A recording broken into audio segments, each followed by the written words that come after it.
Bandeko na ngai balandi ya Gilmas Music Channel nalingi napemela bino idée na ngai version na ngai sur amitié ya JB Mpiana na Werason. Batu ebele balobaka te baza ba camarade etambolaka bongo, mais soki bokoti na fond ya likambo yango, mes chers amis, il n'y a pas d'amitié entre Werason et JB. Il n'y a pas d'amitié. Na katia ba sortie médiatique nyonso ya JB azalaka mutu moko très dur, atikala jamais kolakisa amitié. Ce boke côté sortie médiatique ya Werason azana tendance à ko apaiser ba tension. Tendance à Werason ko apaiser tension ba kota na ba polémique ya pamba te. To mona ki Golf Kizola za ko apesi ba interdiction ya na Odile Manzaka ba pesi ba punition moko boye po afinga ki JB Mpiana. Mais soki botali bien réaction à Golf Kizola encore une fois na sina sala ki émission, Golf Kizola attaqué président azolinga pété ba salité wana ya ba polémique elata président elata bango na ba Werason yango sagesse na ye asalaki ke ko éliminer ko étouffer ba conflit wana soit tout ba polémique ya pamba parce que na minute oyo Werason aza ko évoluer na kati ya ba mission ya ba concert, alors ba polémique wana e ko apporter Werason rien, au contraire est-ce que ko tâcher lisusu ye. Alors na sens wana nde na kanisi Golf asalaki moyen nyonso ba polémique wana esila, mais soki tozongi na source tozongi na kati makambo ya Gladys na Soraya ekomi ko bimisa ba vérité qui est est-ce que so bazaba ami ou bazaba amité. Bo banda kozonga na ba réaction ba musicien nyonso bandeko nanga nyonso o alongwa ka epa ya JB ya ko ya Werason mingi azalaka petit automatiquement ya JB Mpiana. Botala tangu fere azana ba problème na Wera JB a récupéré kaye. Botala même aujourd'hui ba langage ya trésor congolo bazo kumisa JB ki aza grand aza danger aza ka polémique te, mais Wera baza ko kenene na ndenge moko ya négatif. Botala petangu Erichwa Tanabe alongwa maison mère azalaki vraiment petit ya JB Mpiana. JB asalaka eloko nyonso eza ko étouffer, eza ko jouer, eza ko blesser Wera yango nde komaka point fort na ye wana eza ndenge natalelaka makambo. Toko tasika na makambo ya mariage oyo mariage bakomi kolobela ngo mingi ngana zo lobela na participation nazo lobela na polémique mususu te kaka na participation ya mariage. Gladys mutu abandaki ye mutu mariage na ye salemaki liboso. JB azalaki nanu kokende na kananini te, akendeki na nini te na Lubumbashi te, azalaki nanu na Kisasa parce que concert à JB azalaki une semaine après mariage ya nani ya Gladys. JB ne s'est pas déplacé na mariage ya Gladys. Oui bakolobeza makambo ya famille ezaka makambo ya famille. Makambo ya mariage traditionnel etalaka kaka famille, ba mariage religion ande kende ke bato ebele. Tozonga na ya JB kasi mariage ya Soraya ya JB mwana wana abali ebongo Adolphe aza camarade ya JB aza famille ya JB aza famille ya JB te. Encore une fois eloko noti koloba ba place oyo ezalaka na kwa ke na Werason nde sika JB adiembelaka. Lelo soki botali Adolphe aza na problème sérieux bazana ba conflit na Werason. Nini nde salemi bomoni Adolphe au côté ya JB. Ndenge ezalaka depuis kala so bandi kotala bobenda ba film makambo nyonso oyo ya conflit contre Wera ezalaka ba camarade ya JB Mpiana. Mutu nyonso aza pour Wera azalaka penza pour JB te ezalaka bongo. Bota la pena ba sortie médiatique nyonso oyo bazolobela tango bazolobela Fere Gola na Fali batu ya JB baza ko s'attacher mingi na Fere parce que Fere aza na conflit na Wera, mais JB baza ko s'attacher na Fali te parce que Fali aza à bon terme avec Werason. Ça marche comme ça na ba o déjà ba comprendre idéologie ya JB Mpiana.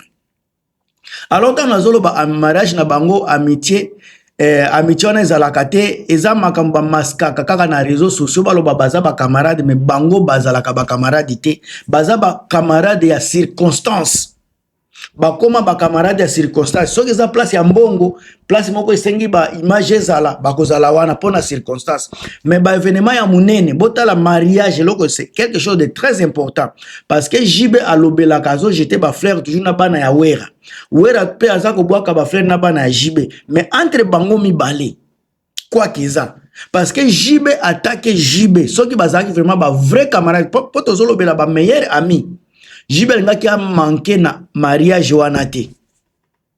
par contre ya wera son wera aza na poto tango Soraya azobala eza différent mais encore une fois est-ce que maman Sylvie azalaki na Congo parce que maman Sylvie aza maman ya ba Soraya automatiquement bakoli place moko bayebani maman Sylvie aza camarade ya Amida donc mwana Amida azobala. Comment expliquer ce qui vraiment maman Sylvie pe azalaki na Congo? Comment expliquer si maman Sylvie akendeki na mariage te? Batu wana bandeko baza ba camarade te, baza ba camarade ya influence. Sauf ba maman na ebite nini nde sali maman Sylvie akende te. Parce que ezalaki obligatoire vraiment na ndenge ki amitié ya Amida nana ni falaki akende. Mais na ndenge ya musique na ndenge ya miziki eza ba clique moko il faut ça esalemaki soki jibe ayaki te wera pe il ne faut pas akende sika ezobeta bandeko makambo ya miziki oyo ngana zo comprendre ngo na ndenge mususu batu bebele bozwa na réseaux sociaux pona ko éviter ko blesser batu neto zolo baza ba camarade mais soki botali à fond baza ba camarade te encore une fois ba sortie médiatique ya ndeko na biso Roger Ngandu à chaque fois aza koya pona ko blesser pona ko attaquer wera soki botali bien côté wera baza ko inviter ko répondre mais soki batu ya wera ba attaquer jibe bazo pesa bango suspension mais ya jibe baza ko attaquer wera baza ko zwa suspension te Roger Ngandu aza kozwa suspension te parce que eloko wana eza ko arranger jibe